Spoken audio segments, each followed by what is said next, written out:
Okay guys, so this is a sheep brain dissection. As you see here, this is a sheep brain dissection. It's not a woman brain, but it's a sheep brain. Okay, so the first part, the first structure that you will see when you see the brain are the layers or the coverings, which are called meninges. They are made up of 3 layers. Okay, they are made up of 3 layers.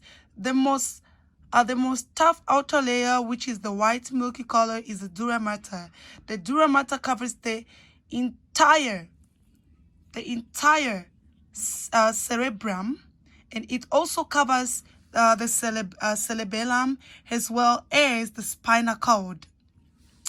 And the middle layer found underneath the dura mater is the arachnoid matter underneath. Okay, is the arachnoid matter. It is the shiny material that you see on top of the brain. The shiny materials that you see on top of the brain. So these are called arachnoid matter. Before I go any further, I would like to give you a complete definition of the dura mater and the pia mater, as well as the arachnoid matter. So the tough outer layer of the tissue that covers and protects the brain and spinal cord, it is the closest to the skull. The dura mater is one of the layers that form the meninges. Okay, and the arachnoid mater is one of the 3 meninges that is protective. It protects membrane and covers the brain and also covers the spinal cord. The arachnoid mater is derivative of neutral crest mesectoderm in the embryo. Okay, so the arachnoid mater is found beneath the dura mater. The pia mater is a thin or fibrous tissue that is permeable to water and small solute. The pia mater allows blood vessels to pass through and nourish the brain. Okay, so I'm gonna do this, guys. I'm gonna do this. So this is the spinal cord, as you can see. So as you can see on the brain, we have a line.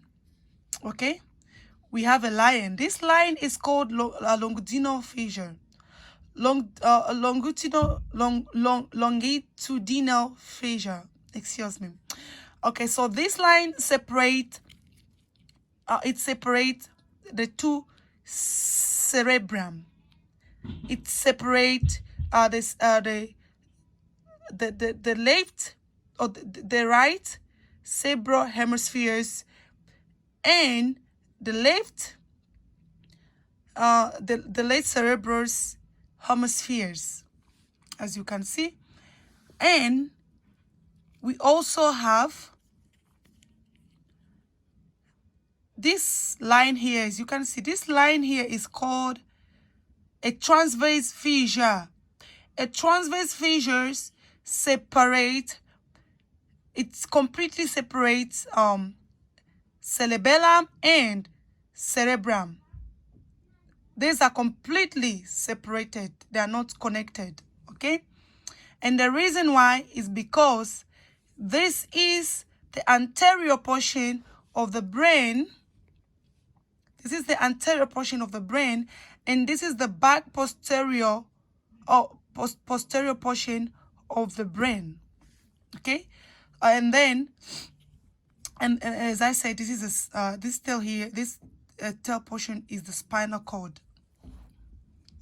So before I go any further, I'm going to give you a full definition of cerebrum and cerebellum, and also the spinal cord, as well as venous. These are venous. Okay, guys, just give me a moment. Okay, alrighty. So I'm gonna give you a full definition of cerebellum and cerebrum, guys. Cerebellum, this is the cerebellum. Okay, This part of the brain here, the entire part of this brain here is the cerebellum, and these two parts here are cerebrum. Okay, so cerebrum is the largest uppermost portion of the brain, and the cerebrum consists of cerebral. These two are called cerebral hemispheres, right and left, and account for 2/3 of the total weight of the brain. And this part is the cerebellum. The cerebellum is the major structure of the hindbrain that is located near the brain stem. This part of the brain is responsible for coordinating voluntary movement. It's responsible for a number of functions, including motor skills such as balance, coordination, as well as posture. Okay, and we got a spinal cord here, and a spinal cord is a long bundle of nerves and cells that extend from the lower portion of the brain to the lower back. It carries signals between the brain and the rest of the body. This article covers the rest. This article covers the key anatomy of the spinal cord and its functions. It also provides some information about spinal cord injuries. Okay. All right. So I think I'm done with this area. So I'm going to go to the ventral view. As you can see, guys, this is a ventral view. Okay. So I'm gonna quite explain to you and name some of these parts of the brain. So this is the ventral view. As you can see, this is the ventral view. This is the ventral view. I'm gonna start by here. So we got two of these. Okay, these two here are called olfactory bulb. Olfactory bulb. These two are called olfactory bulb. And then if you go down here, I'm supposed to see an X here or something, but it's okay, I can tell without that.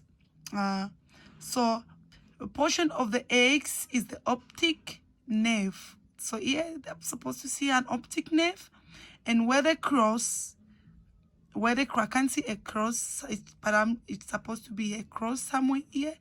Where the cross portion is the chiasma, optic chiasma, and the back of the portion of is your optic tract.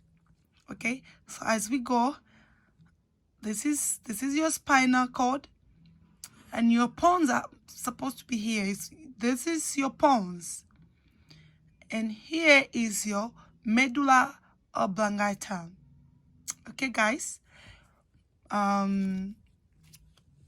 me turn it around again. Let me go back again.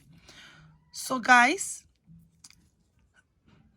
this light part of the brain, is called gyrus.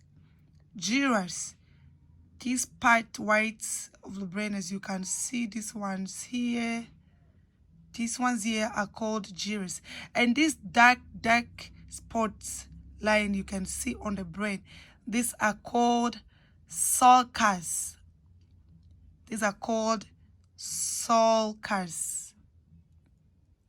Okay, I think I'm done for today, guys. Thank you for watching. You have a wonderful, blessed day.